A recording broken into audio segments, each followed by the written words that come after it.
Assalamualaikum warahmatullahi wabarakatuh. Perkenalkan, nama saya Laroiba Arifa Aji dari Prodi Tasawuf Psikoterapi semester 6 pada mata kuliah Manajemen Sumber Daya Manusia dengan dosen pengampu Ibu Vidya Astuti. Video ini saya buat untuk menyelesaikan tugas UTS yang diberikan oleh dosen pengampu. Tugas UTS kali ini yakni mereview jurnal.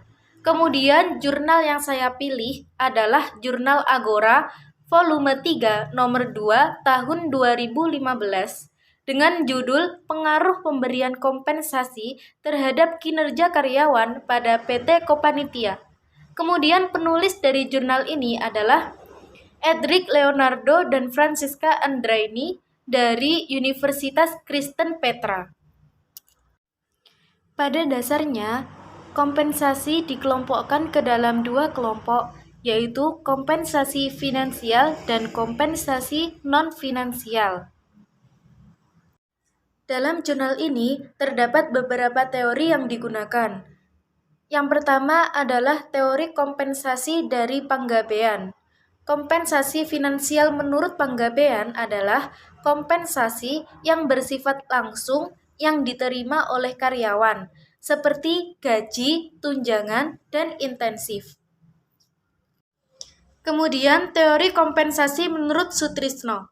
Kompensasi non-finansial menurut Sutrisno adalah kompensasi yang tidak dapat dirasakan secara langsung oleh karyawan, seperti pujian dari pimpinan, fasilitas yang diberikan perusahaan, dan lingkungan kerja perusahaan. Selanjutnya adalah teori kinerja karyawan. Teori kinerja karyawan menurut Sedermayanti. Kinerja adalah hasil kerja seorang karyawan, sebuah proses manajemen secara keseluruhan di mana hasil kerja seorang tersebut harus dapat ditunjukkan buktinya secara konkret dan dapat diukur. Kemudian teori kinerja menurut Torang, yaitu kinerja adalah kuantitas dan kualitas hasil kerja individu atau sekelompok di dalam perusahaan dalam melaksanakan tugas pokok dan fungsi yang berpedoman pada norma, standar operasional, prosedur, kriteria, dan ukuran yang telah ditetapkan atau yang berlaku dalam perusahaan. Selanjutnya, untuk subjek penelitiannya dalam jurnal ini adalah karyawan dari PT Kopanitia itu sendiri. Namun, di sini hanya memiliki sampel 50 karyawan atau 50 responden yang terdiri dari divisi administrasi, produksi, pemasaran, dan HRD. Kemudian, metode penelitian yang digunakan pada jurnal ini adalah metode penelitian kuantitatif eksplanatif, di mana penelitian ini bertujuan untuk menjelaskan hubungan suatu variabel dengan variabel yang lain untuk menguji suatu hipotesis. Lalu, metode pengumpulan data yang digunakan adalah angket atau kuesioner. Angket atau kuesioner ini merupakan cara pengumpulan data dengan memberikan pertanyaan secara tertulis dan kemudian dijawab oleh responden, agar peneliti memperoleh data lapangan atau empiris untuk memecahkan masalah penelitian dan menguji hipotesis yang telah ditetapkan. Kemudian, teknik analisis data yang digunakan pada penelitian dalam jurnal ini adalah menggunakan uji validitas, uji reliabilitas, analisis deskriptif, uji asumsi klasik, regresi linear berganda, goodness of fit atau uji F dan uji T, dan koefisien determinasi.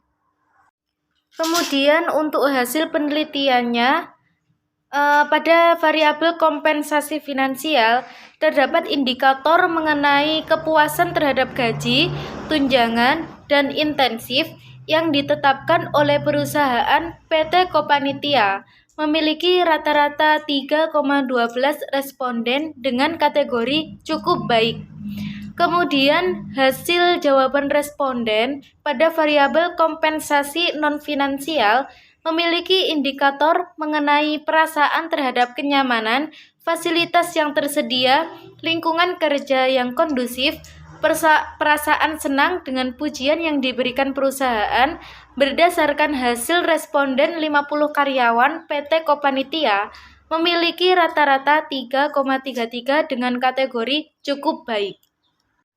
Kemudian, hasil jawaban responden, variabel kinerja karyawan, indikator menunjukkan kualitas kerja yang sempurna, mampu menyelesaikan kuantitas pekerjaan yang diberikan perusahaan, mampu menyelesaikan pekerjaan dengan baik, dan mampu memegang tanggung jawab pekerjaan, memiliki rata-rata 3,59 responden dengan kategori baik. Kemudian, hasil uji F menunjukkan bahwa hasil uji F diperoleh nilai signifikansi F hitung sebesar 0,000 lebih kecil dari ketetapan 0,05. Kesimpulannya bahwa regresi linier telah memiliki kesesuaian yang bagus dengan data penelitian. Kemudian hasil uji T. Hasil dari kedua variabel, yakni kompensasi finansial dan kompensasi non-finansial, memiliki pengaruh lebih positif dan signifikan. Dari hasil penelitian pada variabel kompensasi finansial yang memiliki hasil 3,12 dan termasuk dalam kategori cukup, dapat diketahui bahwa karyawan merasa puas dengan gaji yang ditetapkan oleh perusahaan. Dengan demikian, dapat dinyatakan bahwa kompensasi finansial mempunyai pengaruh positif dan signifikan terhadap kinerja karyawan terbukti.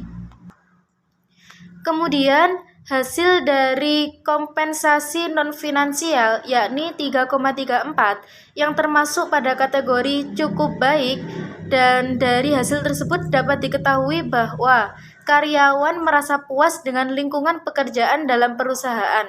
Dengan demikian, dapat dinyatakan bahwa kompensasi non-finansial mempunyai pengaruh positif dan signifikan terhadap kinerja karyawan terbukti.